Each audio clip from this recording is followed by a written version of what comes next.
अस्सलाम dear students, उम्मीद है आप लोग खैरियत से होंगे।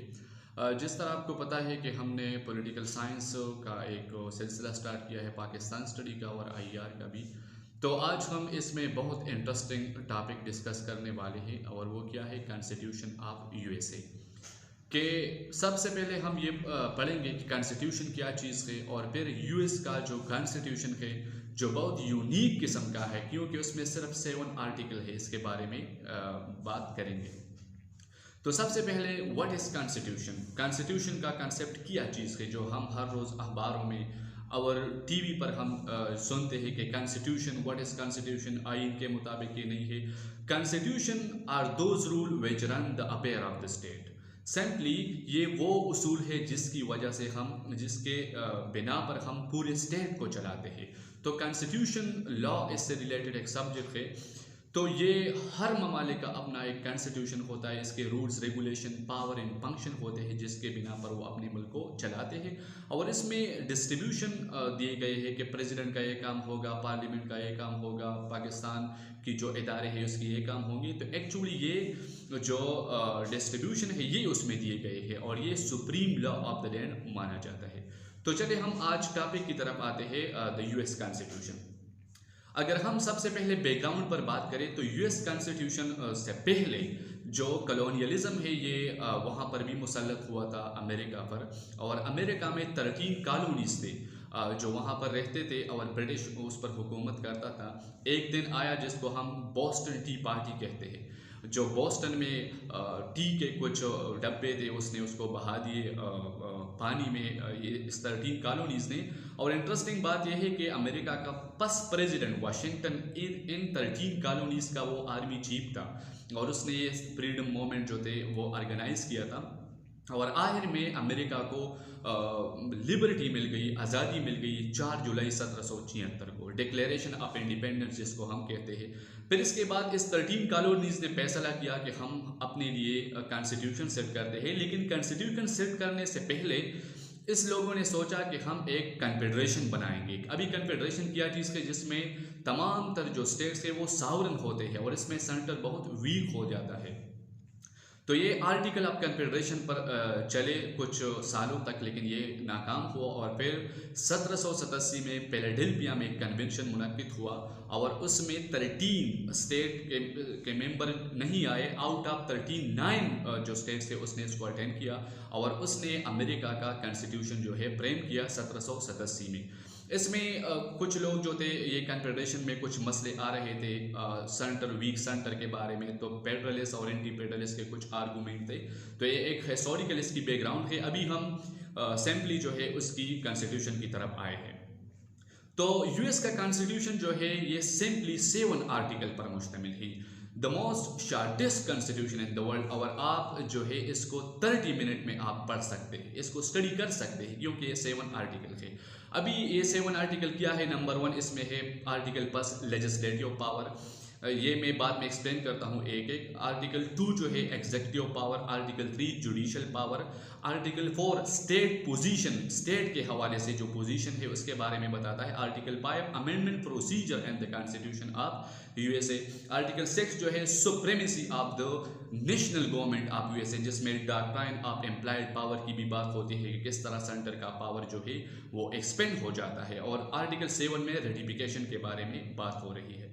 तो ये दुनिया का सबसे शॉर्टेस्ट कॉन्स्टिट्यूशन है जिस 7 आर्टिकल पर मुश्तमिल है और 1787 में ये फ्रेम हुआ है और अभी तक इसमें तकरीबन 27 अमेंडमेंट हो चुके हैं। तो अभी हम यूएस कॉन्स्टिट्यूशन के सैलिएंट फीचर की तरफ आएंगे। तो सैलिएंट फीचर में सबसे पहले हमारे साथ है रिटन कॉन्स्टिट्यूशन। अभी कॉन्स्टिट्यूशन लॉ में हम पढ़ते हैं कि एक कॉन्स्टिट्यूशन होता है रिटन और दूसरा होता है अनरिटन।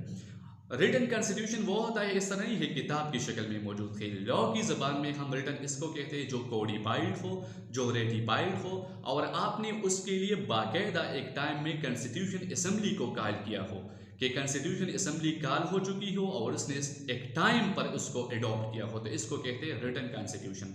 तो अमेरिका का कॉन्स्टिट्यूशन जो है वो रिटन है और इसमें 7 आर्टिकल है। दूसरी बात यह है कि ये रिजिड कॉन्स्टिट्यूशन है। अभी रिजिड कॉन्स्टिट्यूशन किसको कहते हैं?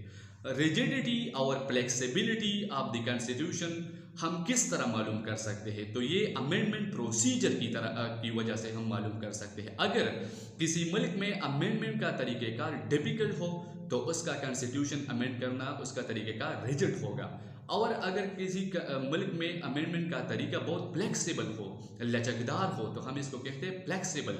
तो अमेरिका का कॉन्स्टिट्यूशन जो है ये द मोस्ट रिजिड कॉन्स्टिट्यूशन है इन द वर्ल्ड, क्योंकि इसका जो अमेंडमेंट प्रोसीजर है वो बहुत ज़्यादा टिपिकल है। इसके अलावा बाइकैमरल लेजिस्लेचर, जो सेलेंट रीजन में 3 नंबर है, बाइकैमरल लेजिस्लेचर। अभी कानून बनाने के इदारे अगर एक हो तो इसको हम कहते हैं यूनिकैमरल लेजिस्लेचर, मगर अगर आईन बनाने लॉ बनाने के इदारे अगर 2 हो तो हम इसको कहते हैं बाइकैमरल लेजिस्लेचर। तो अमेरिका में बाइकैमरलिज्म है, 2 हाउसेस से कानून बनाने के लिए। नंबर 1 हाउस ऑफ रिप्रेजेंटेटिव जिसके 435 मेंबरान है, और सेनेट जिसके मेंबरान जो है 100 है, और हम कलेक्टिवली इसको कहते हैं कांग्रेस।